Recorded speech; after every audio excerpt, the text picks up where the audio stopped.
बिस्मिल्लाहिर्रहमानिर्रहीम। अस्सलाम वालेकुम। कल एक दोस्त ने सवाल किया कि कमर दर्द के लिए एमआरआई कब करना चाहिए। तो इसका तो सीधा साधा जवाब ये है कि इसकी ज़रूरत तब पड़ती है जब आप सर्जरी प्लान कर रहे हों, कि जब आपने कब सर्जरी करनी है। अक्सर अर्कुनिसा का नाम आपने सुना होगा, इसके लिए एमआरआई करते हैं। अर्कुनिसा किसे कहते हैं? अर्कुनिसा जो कमर दर्द हो और उसके साथ वो दर्द पाँव की तरफ नीचे की तरफ भी आए, उसको अर्कुनिसा कहते हैं। इसकी काफ़ी सारी वजूहात हो सकती हैं, तो इसलिए आप अर्कुनिसा के लिए भी आपको एमआरआई की डायरेक्टली कोई ज़रूरत नहीं है।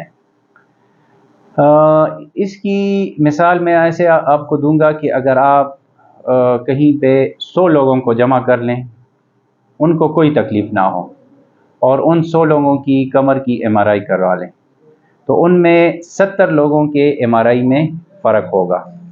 फ़र्क किस तरह से होगा?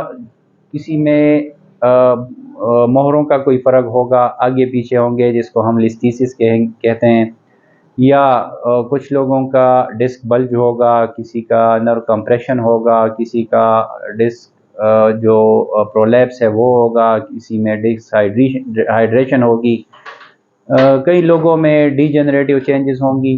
तो ये काफ़ी सारी चेंजेस हैं, लेकिन उन लोगों को कोई तकलीफ़ नहीं होगी। तो ये फ़र्क उनमें हो सकता है। और इसको साबित करने के लिए भी ये है कि अक्सर एमआरआई में आप देखते हैं काफ़ी कुछ लोगों में जो नर्व कंप्रेशन है वो दोनों साइड्स पे होती है, लेकिन उनको तकलीफ़ जो होती है वो एक साइड पे होती है। तो जो दूसरी तरफ की जो कंप्रेशन है, तो उस पे तकलीफ़ उस वक्त नहीं है, तो डायरेक्टली उसका इसके साथ कोई ताल्लुक़ नहीं है।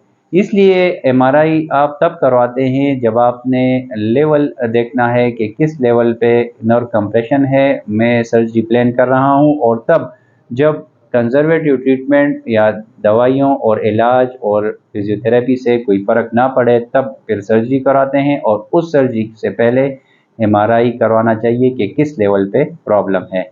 बाकी ज़्यादातर अर्कुनिसा और कमर दर्द का जो इलाज है वो कंजर्वेटिव है।